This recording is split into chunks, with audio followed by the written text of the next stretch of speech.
안녕하십니까?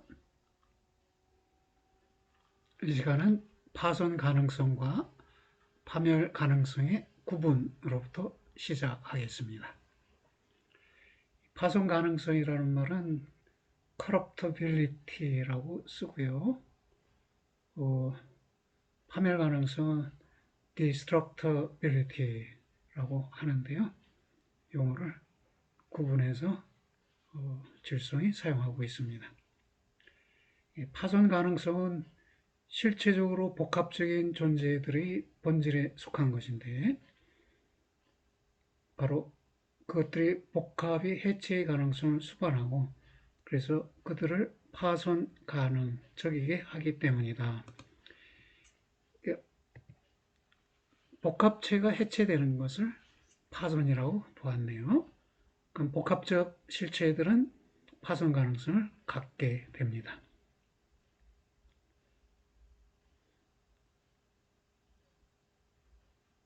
그러한 것은 예컨대 식물들 속에서의 동물들 속에서의 사람 속에서의 형상과 진리의 연합이다. 형상과 진리의 연합이 실체이네요. 제1실체입니다. 그러나 심지어 그러한 복합적 실체들 속에서도 그것들의 구성 요소들 자체는 단순하고 즉 형상도 단순하고 진료도 단순하다는 것이네요. 그래서 결과적으로 그 요소들은 파손 불가능하다. 복합체는 파손 가능하지만 단순체는 파손 불가능하다는 것입니다. 한 사람이 죽을 때 그의 신체는 단번에 쇠퇴하기 시작하고 그래서 즉시 나는 무엇도 알지 못한다로 되는데 이 무엇에 대해서는 보스웨트가 말하듯이 어떠한 언어로도 어떠한 이름도 없습니다. 그러나 사실상 신체는 없어지지만 그 신체의 바로 그 진료는 없어지지 않는데 왜냐하면 하나의 제1원리로서 진료는 단순하고 파손 불가능하기 때문입니다. 그렇다면 형상도 원리이고 진료도 원리이고 형상도 하나의 제1원리, 진료도 하나의 제1원리이고요. 이런 것들은 단순하고 그래서 파손 불가능하다는 것입니다. 인간 영혼이 하나의 순수한 형상인 한 그것은 자신의 본래적 권리로 있다. 그래서 순수한이라는 것은 진료로부터 분리된 이런 말이네요. 그러면 인간 영혼은 형상과 실존하는 순수한 형상입니다. 그것은 자신의 본래적 권리로 있다.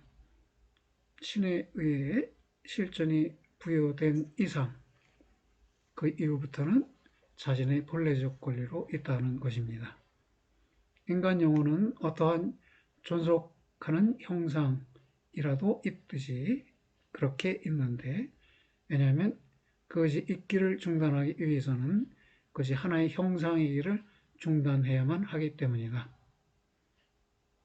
달리 말해 만약 신이 하나의 원을 창조한다면 그분은 그것을 둥글게 만들어야만 하며 그래서 그 원의 둥금은 그 원과 불가분리적이다. 분리될 수 없다.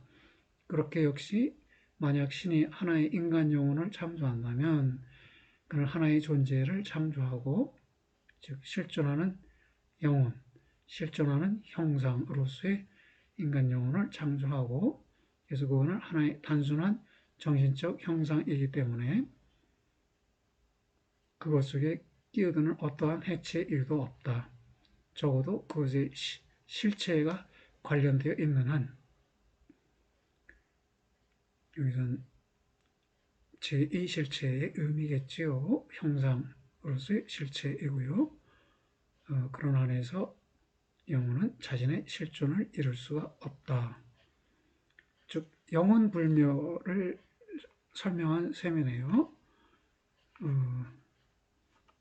원은 둥금에서 분리될 수 없듯이 영혼은 실존에서 분리될 수 없다. 왜? 신이 실존을 부여했기 때문에 그런 말이 되겠습니다. 토마스 아퀴나스는 이교도 논박 2장 54절에서 실체와 실존의 복합이 진리와 형상의 복합과 같은 것이 아니다라는 것을 증명한 후에 그는 즉시 바로 다음 장에서 지적 실체들은, 즉 영혼들은 파손 불가능하다는 것을 증명하는 것으로 나아간다.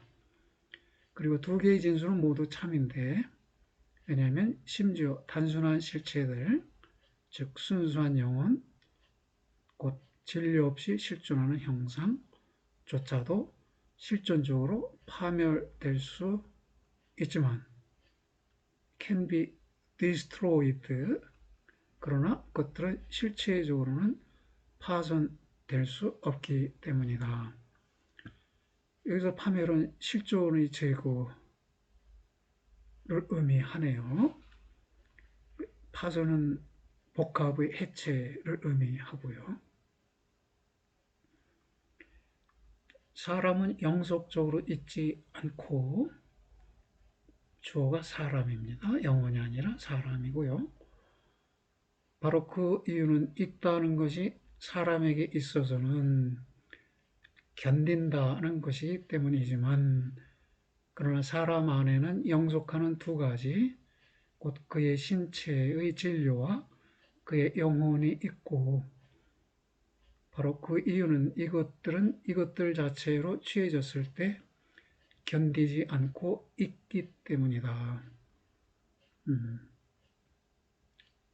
견딘다라는 말과 있다라는 말을 구분했네요. 사람이 있다는 것은 전체로서의 사람, 전체적 존재로서의 사람이 있다는 것은 한 관점에서 보면 신체를 견딘다는 것이고, 다른 관점에서 보면 신체의 진리와 영혼이 있다라는 것입니다. 자신의 기능을 통해 시간에 끼어들어 있다고 해도 인간 영혼은 자신의 존재의 바로 그 단순성에 의해 신체를 제한하는 시간을 초월합니다. 영혼은 시간을 초월해서 영혼과 교섭할 수 있다는 것이죠. 비진료적 실체들, 즉 영혼들에 관해서 토마스 아퀴나스 자신이 강력하게 말하듯이 그것들은 비진료적이기 때문에 그것들 속에는 비존재애로의 어떠한 잠재도 있지 않다. 비존재가 될 어떠한 잠재력도 가능성도 있지 않다. 그러나 당신은 신이 그것들을 여전히 파멸할 수 있고, 그래서 그것들 자신의 실존이 그러한 실체들 속에 어떠한 뿌리도 두고 있지 않기 때문에 어떤 것도 그것들의 존재보다 더 위태로울 수 없다고 말하려 할 것이다. 단순 실체들이라고 해도 실존이 제거되면 파멸되니까, 그리고 신이 언제 실존을 제거할지 모르니까 그 단순 실체들도 위태로움에 처해 있는 것이 아니냐, 이렇게 말할 수 있을 텐데요.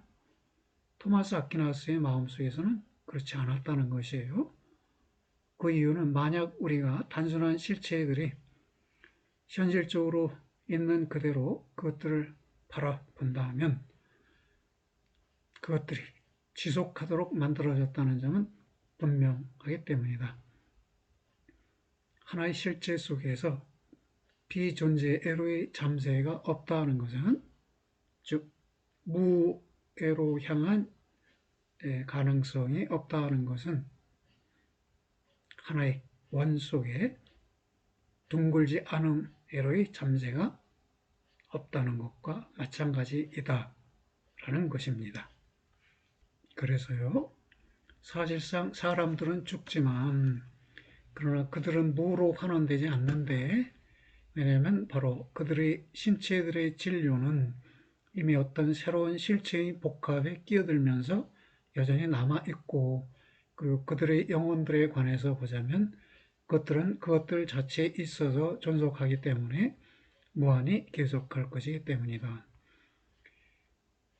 역시 신에 의해 실존이 영혼에게 부여되어 있기 때문에 영혼은 실존하는 영혼이고, 그래서 스스로 있기를 중단할 수 없고 무한히 존속할 것이라는 것입니다. 우리가 지금 해야 할 모든 것은 창조된 존재의 두 측면, 곧 그것의 능동적 원인의 측면인 신과 그것의 형상적 원인이나 진료적 원인의 측면인 형상이나 진료를 함께 들어오는 것이다. 이 두 측면을 함께 생각해 보자는 거죠. 능동적 원인의 측면인 신과 형상적 원인인 형상이나 진료적 원인인 진료, 이것을 함께 고려해 보자는 것이에요. 그렇게 하는 것은 실존의 계열과 실체의 계열이라는 두 계열을 함께 데려오는 것일 뿐이게 될 것이다. 신의 실존이라는 원인을 부여하지요. 그리고 실체는 형상과 진료로 이루어져 있으니까요. 그 형상과 진료를 함께 데려온다는 것은 그 실체를 데려오는 것이고, 그래서 실존의 계열과 실체의 계열 둘을 데려와서 함께 고려해 보자는 것입니다.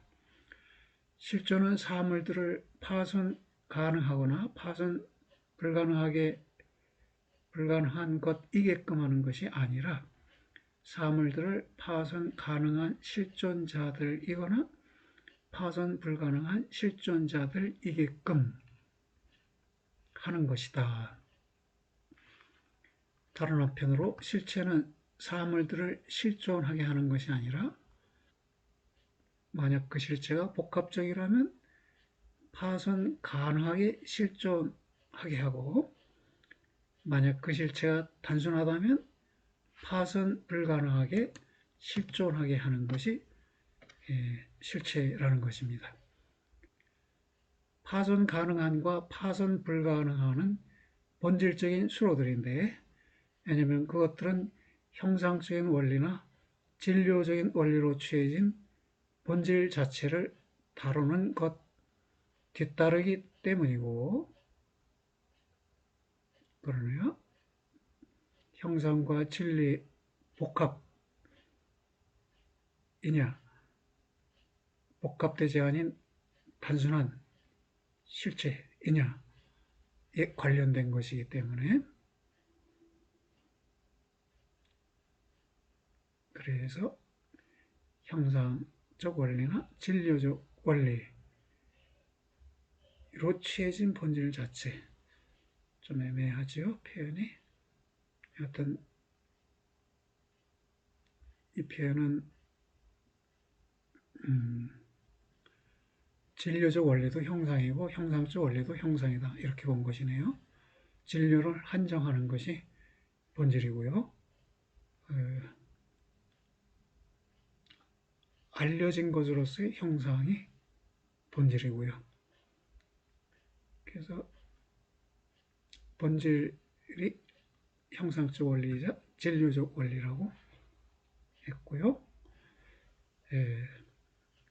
그래서 이 점은 왜 토마스의 세계가 아리스토텔레스의 세계와 같이 파손 불가능하지만, 그러나 절대적으로 말할 때 왜 신의 의지에 의해 파멸될 수 있는지의 이유이다. incorruptible but destructible, 즉 파손 불가능하지만 파멸될 수 있다. 토마스의 세계와 아리스토텔의 세계, 이건 실체의 세계거든요. 실체가 복합 실체니까 아닌가요? 뭐 단순 실체이든 복합 실체이든 그 단순 실체로 보면 파손 불가능하지만 실존의 측면에서 보면 파멸될 수 있다는 것입니다. 다시 한번 볼까요? 토마스의 세계가 아리스토텔의 세계와 같다라는 말은 형상의 세계로서 같다는 것입니다. 제2 실체의 세계로서 같은 세계이다. 토마스도 제2 실체로서의 형상들로 세계가 이루어져 있다고 보고요. 그 견해는 아리스토텔레스의 견해를 뒤따른 것이죠. 네, 결론적으로 있다는 그 자신에 의해 피조물들의 형상들에 속하는데, 그러나 신의 있다의 유입을, 즉 실존의 유입을 전제하는 한에서 그렇다. 있다는 그 자신에 의해 형상들에 속한다. 그러나 신의 유입이 전제되는 한에서 그러하다. 마치 태양의 빛의 유입이 전제되는 한 빛이 공기의 투명성에 속하듯이 빛이 공기의 투명성에 속하듯이 그러하다는 것입니다. 그런 까닭에 비존재애로의 잠재, 즉 실존하지 않을 가능성은 정신적 피조물들은 물론 천체들에 있어서도 피조물들의 형상이나 진료 속에보다는 자신의 유입을 줄일 수 있는 그런 신 속에 더 많이 놓여 있다는 것입니다. 그 다음에 주제는 자연학과 형이상학의 과제인데요. 형이상학이 메타피직스인데요. 거기서 메타라는 말을 떼버리면 피직스잖아요. 피직스가 요즘은 물리학이라고 말하지만 이전의 의미로 보면 자연학이에요. 피직스와 메타피직스가 있는데, 그러면 메타가 피직스 너머의 것인데 그 메타에 해당하는 것이 무엇인가? 그것을 다루는 게 메타피직의 과제이겠죠. 물론 그 메타에 해당하는 것은 실존입니다. 아리스토텔레스의 세계가 토마스 아퀴나스의 세계에 전체적으로 들어가지만 아리스토텔레스 세계가 또한 전체적으로 상이하게 됩니다. 그 세계는 두 사람의 공통된 세계는 아닌가요? 먼저 아리스토텔레스의 세계를 설명하고 있네요. 그 세계는 영원하고 자기존속적이고 실존에 관한 어떠한 문제도 필요로 하지 않고 또 실존에 관해 물어질 수도 없는 그런 학문의 세계이다. 그 세계 속에 한 사람에게 있어서는 사람이다라는 것, 하나이다라는 것, 있다라는 것이 똑같은 것이다. 그러나 그의 세계를 전체적으로 유지하는 동안에도 토마스는 그러한 세계가 도저히 형이상학적일 수 없다는 점을 알고 있다. 왜냐하면 실존에 관한 어떤 문제도 필요로 하지 않고 실존에 관해 물어질 수 있는 아무것도 없는 그런 학문이니까 형이상학이라고 보기에 미진하다는 것입니다.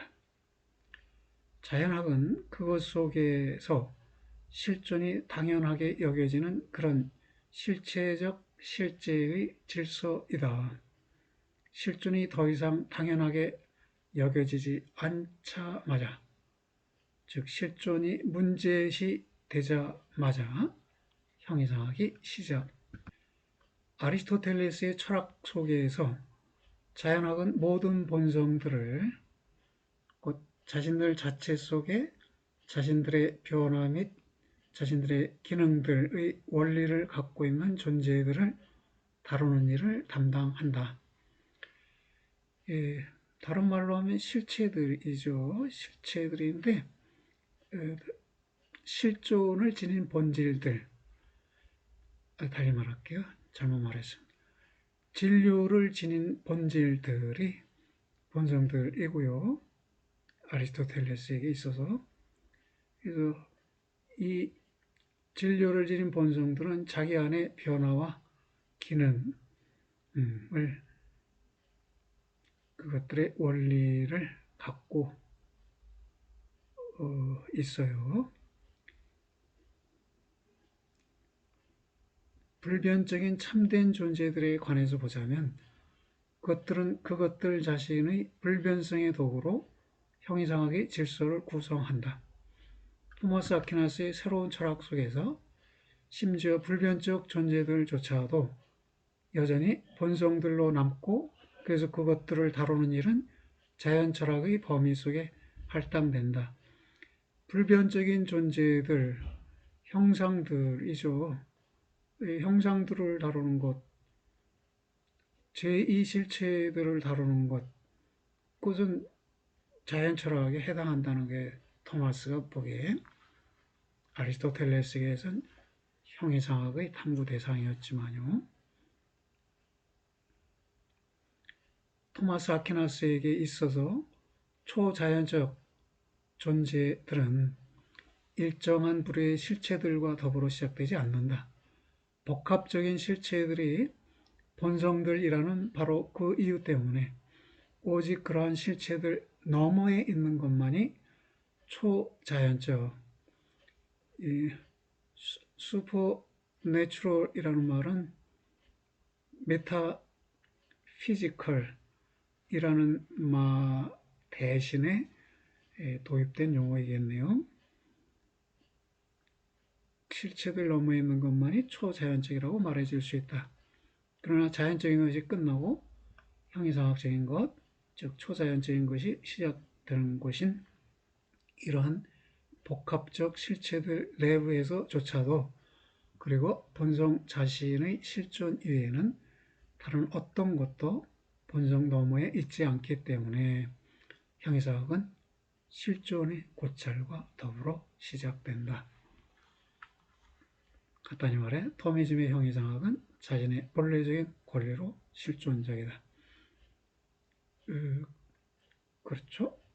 실존을 다루는 한에서 형이상학이기 때문에 본래적 권리로 실존적이죠.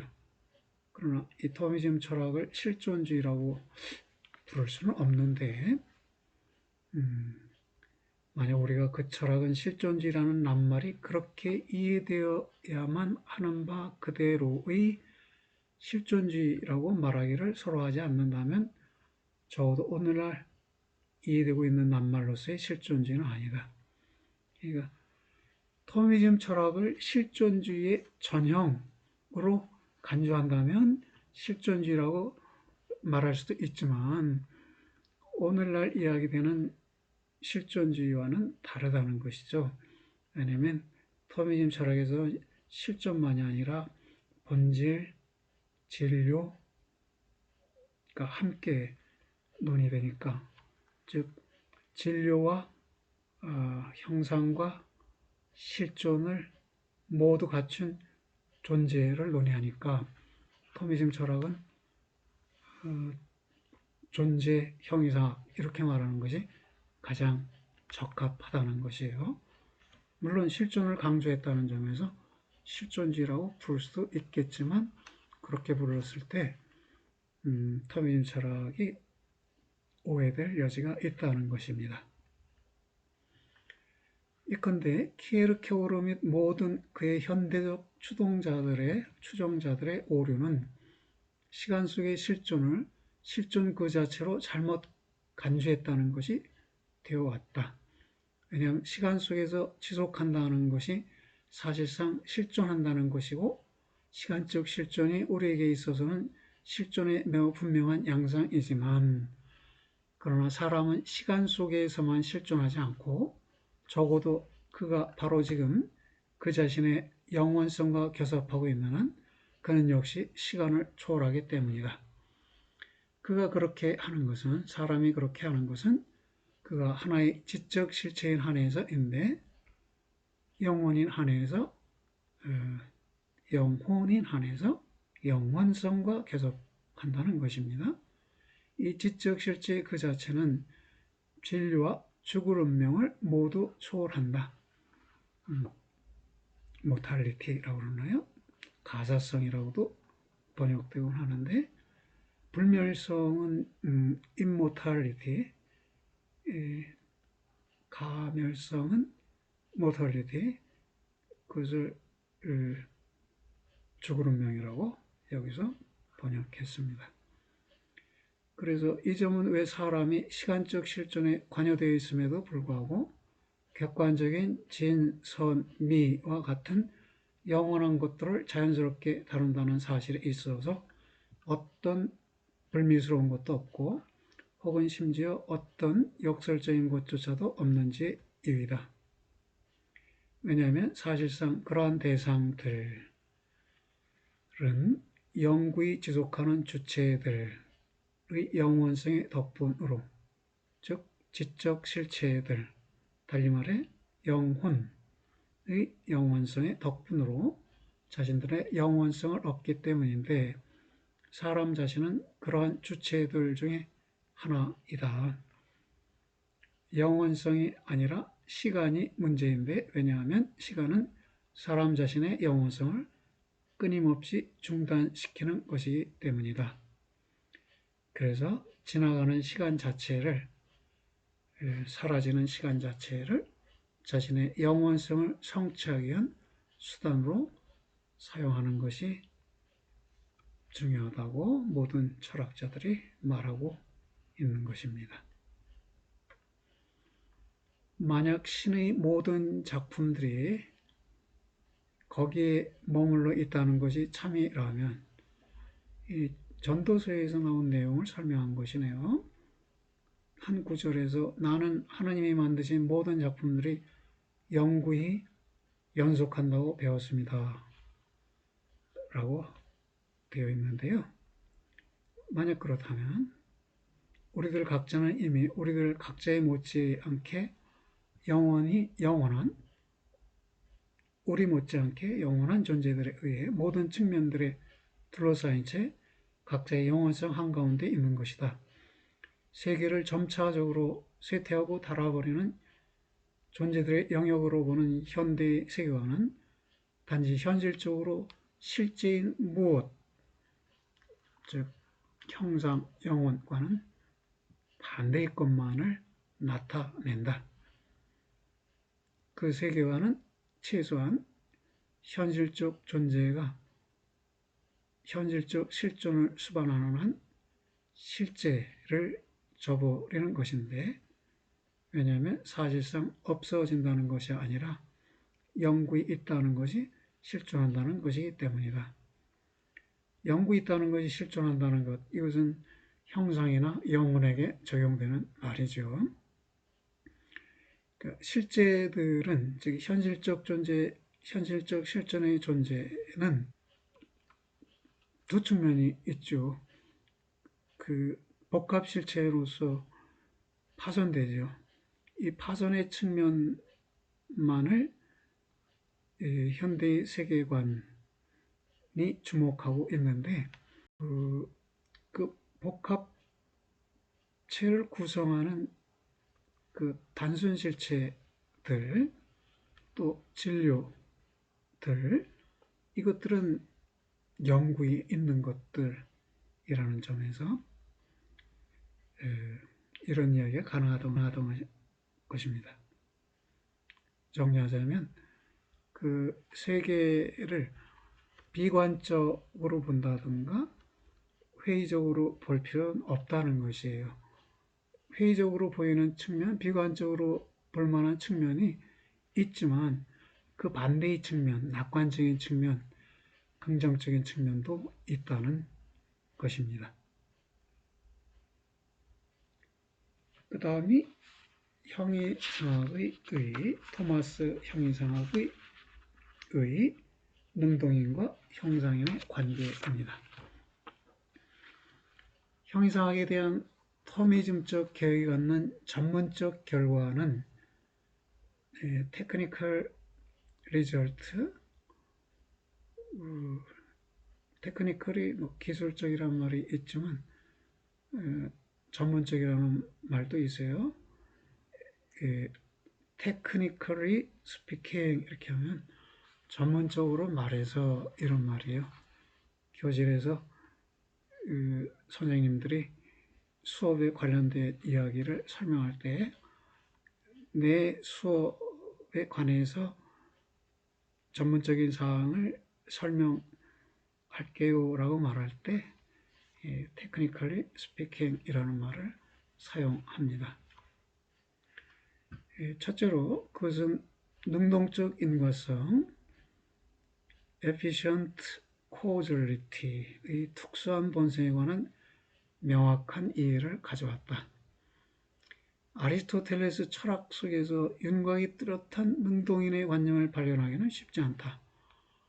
능동인인데 능동적인 원인, 즉 우리 타동사가 있어요. 타동사가 목적어를 운동시키는 동사 타동사인데요. 능동인은 이렇게 타동적 원인인데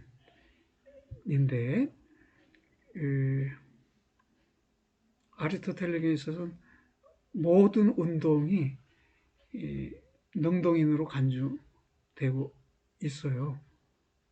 그래서 실존의 원인으로서의 즉 타자를 실존하게 하는 원인으로서의 능동인은 보이지 않는다는 것입니다. 아리스토텔레스에게서 존재들은 그에게 그만큼 그에게 같은 수만큼의 어떤 운동들의 용어로 나타나는데 이 운동들의 최종적 원인들은 그 존재들이다. 물론 각각의 운동에 대해 하나의 원인이 있고 그래서 이것은 모두 네 종류의 자연적 원인들 중에 하나이지만 그러나 아리스토텔레스는 그 원인을 그 운동의 실존의 원인으로 간주하지는 않는다. 그러니까 존재들이 운동들이고 이 운동들의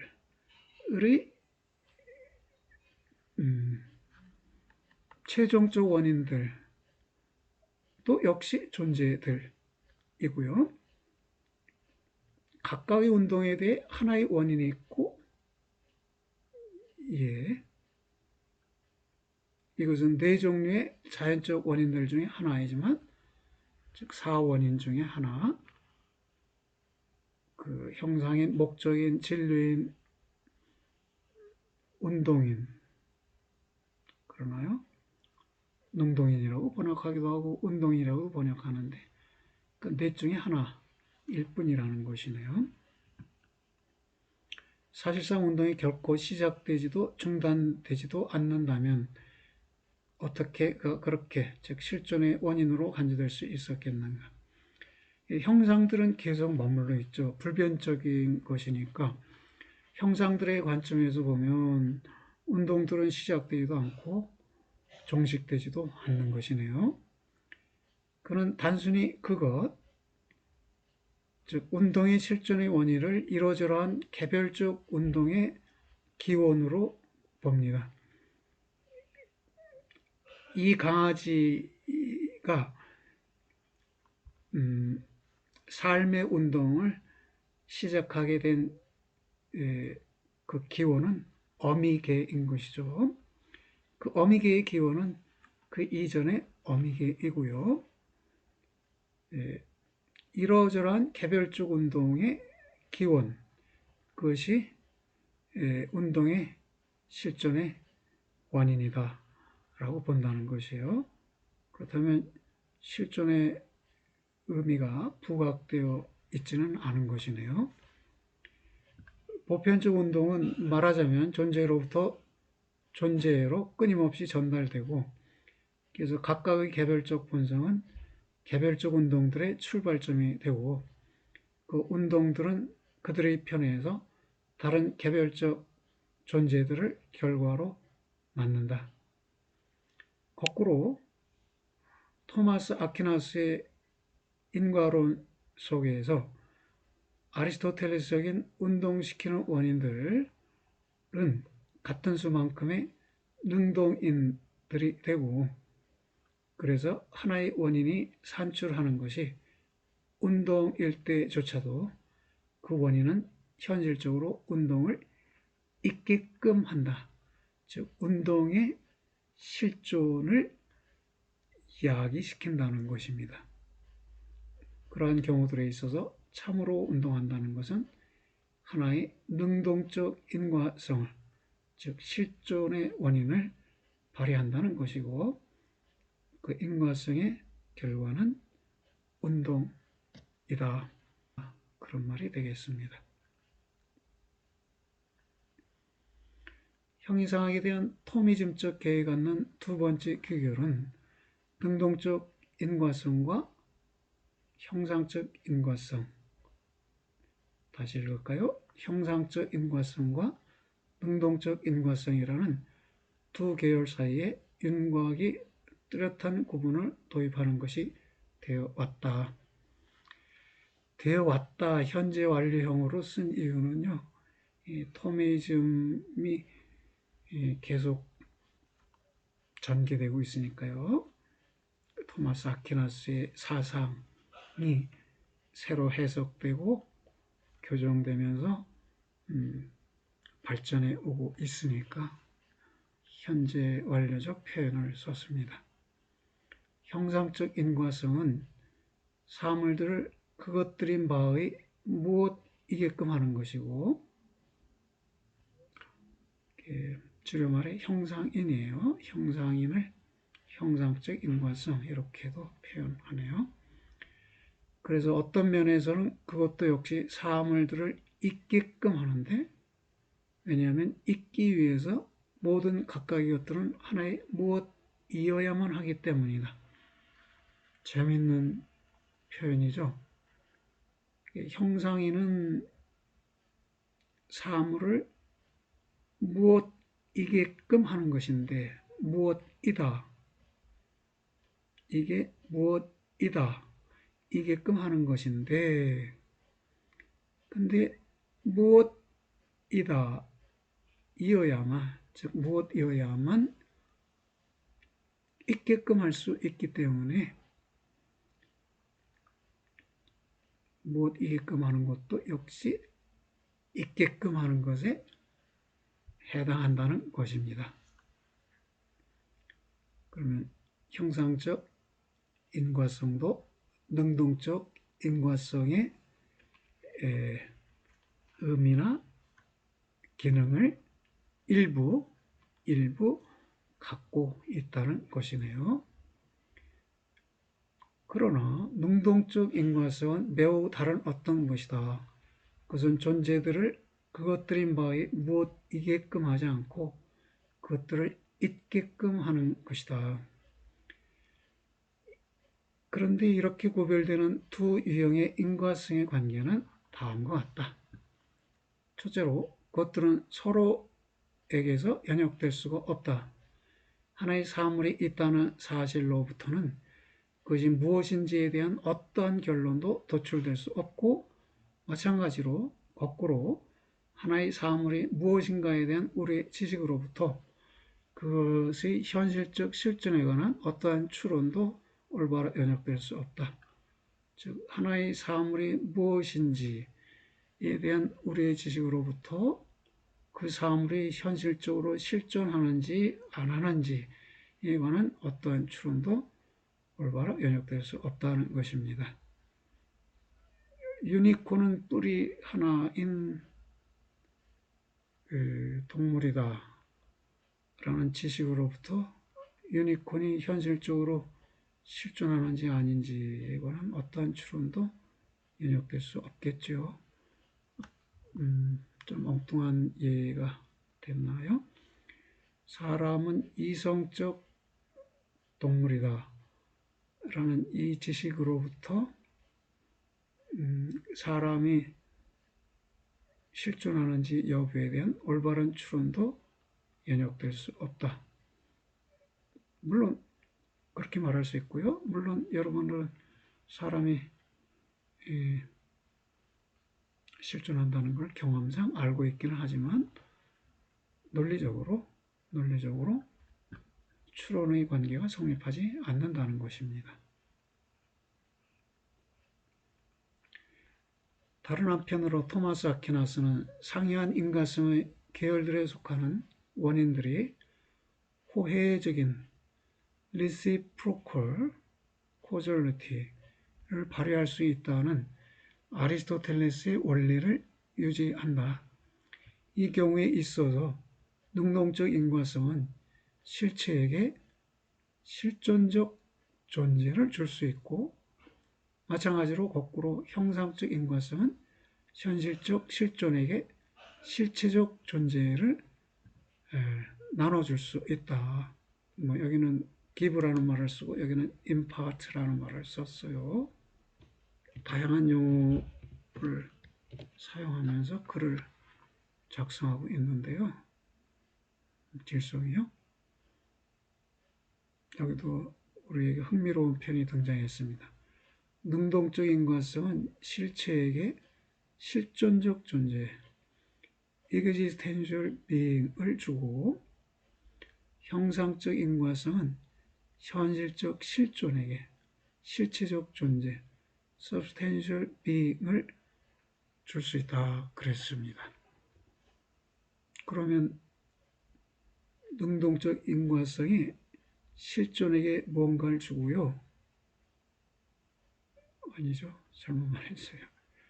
능동적 인과성, 즉 실존이 실체에게 뭔가를 주고요. 형상적 인과성, 즉 실체가 실존에게 존재를 줘요. 서로 호혜적인 관계에 있고 호혜적인 원인 관계에 있다는 것입니다. 누구라도 빛이 공기 속의 밝음의 원인이라는 것을 의심하지 않지만 그러나 공기의 편에서는 바로 공기의 투명성이 공기 속에서의 그 빛의 실존에 대해 원인이 되는데 그렇죠. 왜냐하면 그 투명성은 공기로 하여금 빛을 수용할 수 있게끔 함에 의해 빛으로 하여금 공기 속에 있을 수 있게 하기 때문이다. 빛이 공기 속 밝음의 원인이지만 거꾸로 보면 공기의 투명성이 빛의 실존에 대해 원인이다. 왜냐하면 공기가 투명해야 빛이 공기 속에 실존할 수 있기 때문에 여기서도 호혜적 관계, 서로 도움을 주는 관계, 상호 은혜적 관계가 설명되었습니다.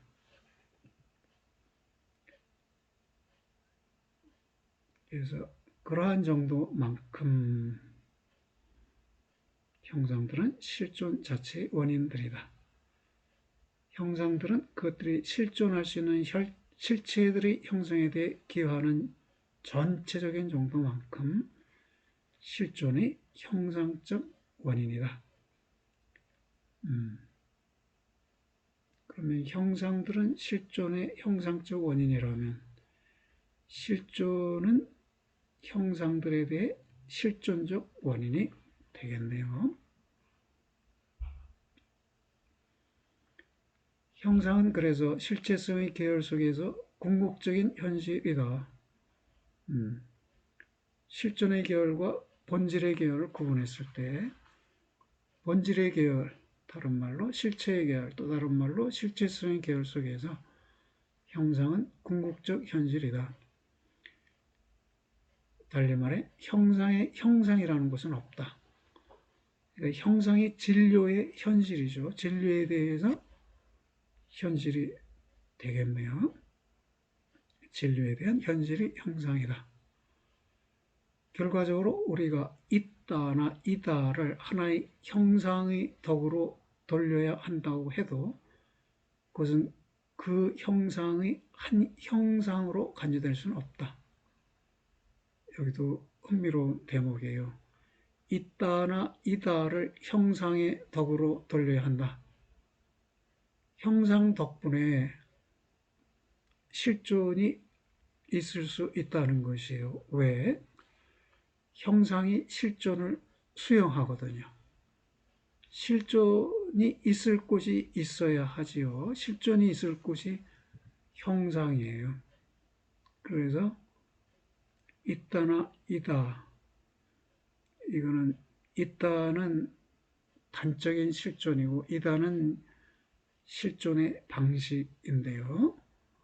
단적인 실존이나 실존 방식을 형상의 덕으로 돌려야 한다고 해도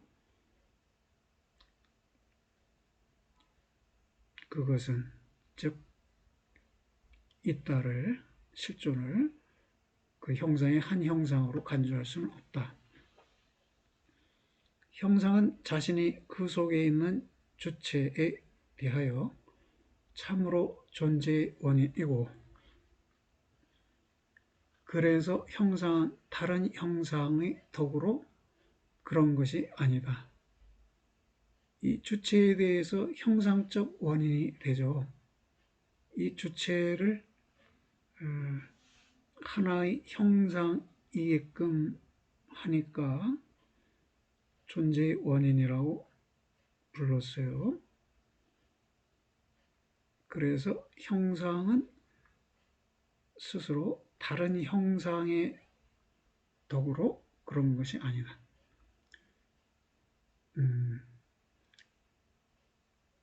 그래서 형상은 다른 형상의 덕으로 그런 것이 아니다. 형상이 존재의 원인인데 다른 형상의 덕분으로 주체에 대하여 존재의 원인인 게 아니라네요. 반복하면 형상들은 자신들의 형상들의 현실들에 있어서 다른 하나의 형상에 의해 정립되어서는 안 된다. 형상들은 현실인데 진료들에 대한 진료들에 대한 현실들이에요. 진료들을 한정하고 제한하고 규정하는 것으로서 진료들에 대한 현실들인데 이런 것이 다른 형상에 의해서 그런 것은 아니다. 정반대로 형상은 그 자신의 형상의 존재 및 그 자신의 형상적 현실성이 있어서 실체의 계열 내부에서 대권을 장악한다. 최고를 차지한다. 만약 형상이 여전히 현실성의 보완을 요구하고 그 보완을 수용해야만 한다면 그 보완적 현실성은 형상적 현실성의 계열에 속할 수는 없고 그것은 하나의 전적으로 상이한 계열, 곧 실존적 현실성의 계열에 속한다. 실체가 자신을 그것인 바에 그것이게끔 하는 무엇 이상으로 수용할 수 있고 또 수용해야만 하는 것은 실존이고 이것은 어떤 능동인에 의해 그것에 나누어 주어진다.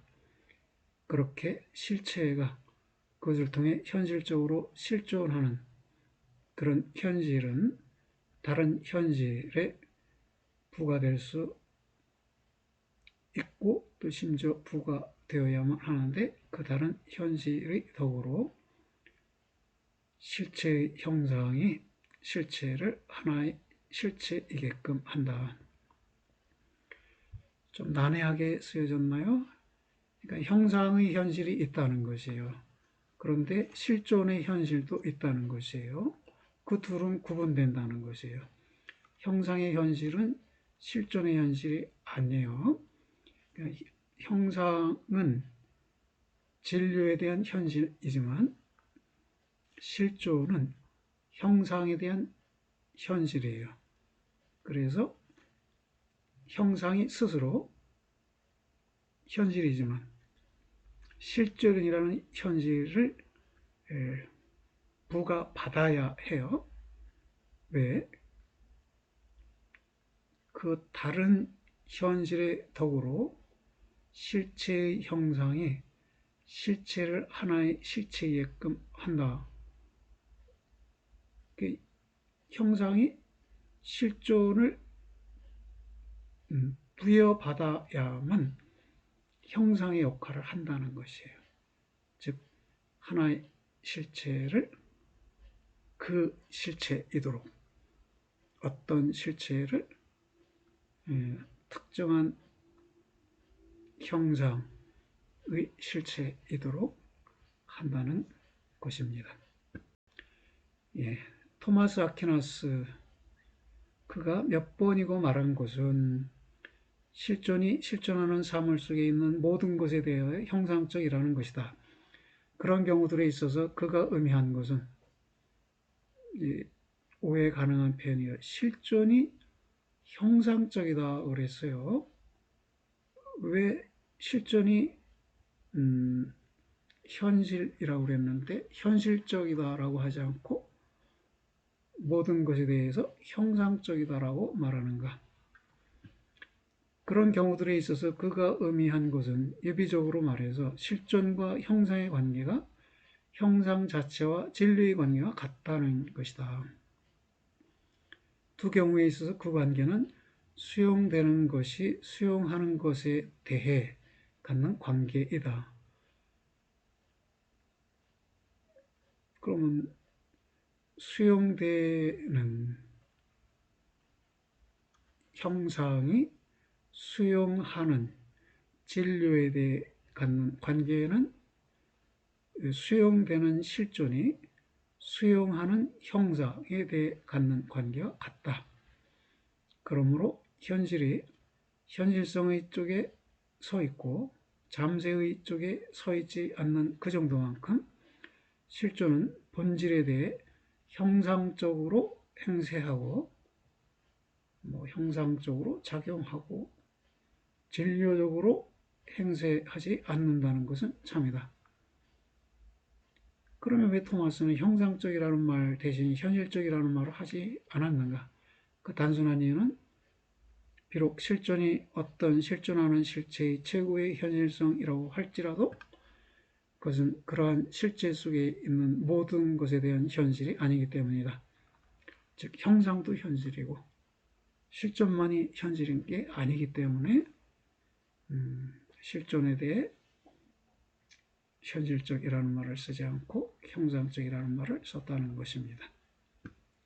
오히려 본질이 그 자신의 실존의 현실애로의 잠재 속에 있는 것과 마찬가지로 실존의 현실로 향한 가능성, 실존의 현실애로 향하는 잠재력 속에 있는 것과 마찬가지로 실존의 현실도 그 자신의 본질의 형상적 현실애로의 잠재 속에 있다. 실존의 현실도 본질의 현실애로 향한 잠재력 속에 있다.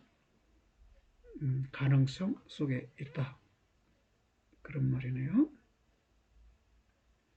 만약 실존적 현실성이 형상적 현실성보다 고차적이라면 그 이유는 바로 실제의 핵심이 실존이기 때문이다. 서로 호혜적 인과성 속에 놓여 있다고 해도 토론은 우리가 실존의 우위를 말하는데 그 이유는 실제의 핵심이 실존이기 때문이라는 것입니다. 그래서 실존이 형상적이라고 당연히 말해질 수도 있지만 그러나 실존은 하나의 형상이 아니다. 네. 실존과 형상은 호혜적 관계에 있지만 그 말이 실존이 형상이다라는 말로 오해되어서는 안 된다는 것이네요. 그러면 이 시간은 여기까지 하겠습니다. 수고들 하셨습니다.